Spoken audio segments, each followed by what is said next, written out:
Let's mic देश का मिजाज नॉर्थ।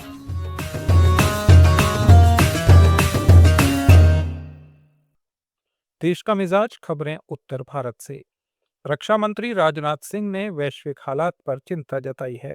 उन्होंने कहा कि पूरी दुनिया इस समय संकट के दौर से गुजर रही है और कई देशों में युद्ध जैसे हालात बने हुए हैं, जो पूरी दुनिया के लिए चिंता का विषय है। राजनाथ सिंह उत्तराखंड की धामी सरकार के 4 साल के कार्यकाल के अवसर पर हल्द्वानी पहुंचे थे। उन्होंने एक जनसभा को संबोधित करते हुए पुष्कर सिंह धामी की जमकर तारीफ की। राजनाथ सिंह ने कहा कि धामी को उन्होंने चुनाव में प्रचार के दौरान धाकड़ कहा था, लेकिन उन्होंने 4 साल में धुआंधार काम किया है। हैं दुनिया में इस समय युद्ध चल रहा है। जिस तरह से पश्चिम एशिया में लगातार हमले हो रहे हैं, मैं समझता हूं केवल भारत के ही लिए नहीं बल्कि पूरे विश्व के लिए एक चिंता का विषय है। लेकिन भारत ने साफ तौर पर अपने पक्ष को रखते हुए कहा था और आज भी कहा है हमारे प्रधानमंत्री मोदी जी ने, विश्व की इस समय की जो सबसे गंभीर समस्या है, जिस तरह से विश्व में युद्ध चल रहा है, उसका समाधान निकालना है तो वह युद्ध के माध्यम से उसका समाधान नहीं निकलेगा। उसका समाधान निकलेगा तो डायलॉग और डिप्लोमेसी से ही निकलेगा, बातचीत और कूटनीति के जरिए ही निकलेगा और बातचीत और कूटनीति के जरिए ही विश्व की समस्या का समाधान निकाला जाना चाहिए। मेरे बहनों, उत्तराखंड के मुख्यमंत्री पुष्कर सिंह धामी ने इस मौके पर कहा कि यह आयोजन सरकार की उपलब्धियों को जनता तक पहुंचाने का अवसर है। उन्होंने 2014 से पहले की राजनीति पर कहा कि उस दौर में केवल घोटाले होते थे, जबकि 2014 के बाद प्रधानमंत्री नरेंद्र मोदी के नेतृत्व में देश ने एक ऐतिहासिक और विकासशील दौर में प्रवेश किया है। ऐतिहासिक कालखंड प्रारंभ हुआ, जिससे आज जहां एक ओर भारत रिफॉर्म, परफॉर्म और ट्रांसफॉर्म की नीति के साथ विकास के क्षेत्र में नए नए कीर्तिमान स्थापित कर रहा है, वहीं वैश्विक मंचों पर एक सशक्त, सक्षम और सामर्थ्यवान राष्ट्र के रूप में भी हम अपनी पहचान बना रहे हैं। आदरणीय मोदी जी देश के ऐसे पहले प्रधानमंत्री हैं जिन्होंने विकसित भारत बनाने का संकल्प लिया है और इस संकल्प को साकार करने के लिए योजनाबद्ध तरीके से धरातल पर कार्य किया जा रहा है।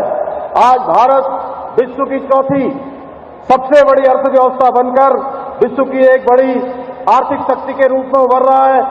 आज दुनिया के सभी देश किसी भी वैश्विक समस्या के समाधान के लिए भारत की ओर आशा रखते हैं।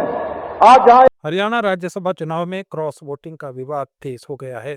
रतिया से कांग्रेस विधायक जरनैल सिंह ने नेता प्रतिपक्ष भूपेंद्र सिंह हुड्डा पर भड़ास निकाली और कहा कि हुड्डा का नाम जिंदा रखने के लिए ही उन्होंने अशोक तंवर और कुमारी शैलजा से लड़ाई लड़ी। उन्होंने सीएम नायब सैनी की जमकर तारीफ की और कहा कि नायब सैनी बहुत बढ़िया मुख्यमंत्री हैं और अच्छा काम कर रहे हैं। उन्होंने कहा कि पहले कोई मुख्यमंत्री विपक्षी विधायकों के घर नहीं जाता था। जरनैल सिंह ने मीडिया से कहा कि कांग्रेस अनुशासन समिति ने उन्हें नोटिस जारी किया, लेकिन उन्होंने अपना वोट कांग्रेस उम्मीदवार को ही किया था और 20 साल से हुड्डा के लिए वे सच्चे सिपाही बने रहे। पंजाब में स्थायी डीजीपी नियुक्ति की प्रक्रिया आखिरी चरण में है और यूपीएससी को मांगा गया पैनल जल्द ही भेजा जाएगा। मुख्यमंत्री भगवंत मान ने कहा कि कानून व्यवस्था बनाए रखने के लिए प्रशासनिक प्रक्रियाओं पर तेजी से काम हो रहा है। उन्होंने खुलासा किया कि कई गैंगस्टर विदेशों में बैठकर पंजाब में आपराधिक गतिविधियां चला रहे हैं और उत्तर प्रदेश, मध्य प्रदेश और बिहार से शूटर हायर किए जा रहे हैं। मान ने बताया कि पुलिस ने ऐसे कई शूटर्स को गिरफ्तार कर नेटवर्क का खुलासा किया है। उन्होंने कहा कि नशा तस्करी के खिलाफ एनडीपीएस एक्ट के तहत 700 लोगों पर बुलडोजर कार्रवाई हुई और गुजरात से हजारों किलो ड्रग बरामद किए गए। उन्होंने ये भी कहा कि पुलिस अपराधियों के खिलाफ सख्ती के साथ पेश आएगी और आम जनता के प्रति मानवीय दृष्टिकोण बनाए रखेगी। उन्होंने कहा कि आधुनिक तकनीक का उपयोग कर अपराधियों पर अंकुश लगाया जाएगा। दिल्ली की राउज एवेन्यू कोर्ट ने कुवैत में नौकरी दिलाने के नाम पर ठगी के आरोपी सूरज श्रीवास्तव को जमानत दे दी है। अदालत ने उसे 50,000 रुपए के निजी मुचलके और इतनी ही राशि की जमानत के साथ रिहा करने का आदेश दिया। जमानत की शर्तों के अनुसार आरोपी गवाहों या पीड़ितों से संपर्क नहीं करेगा।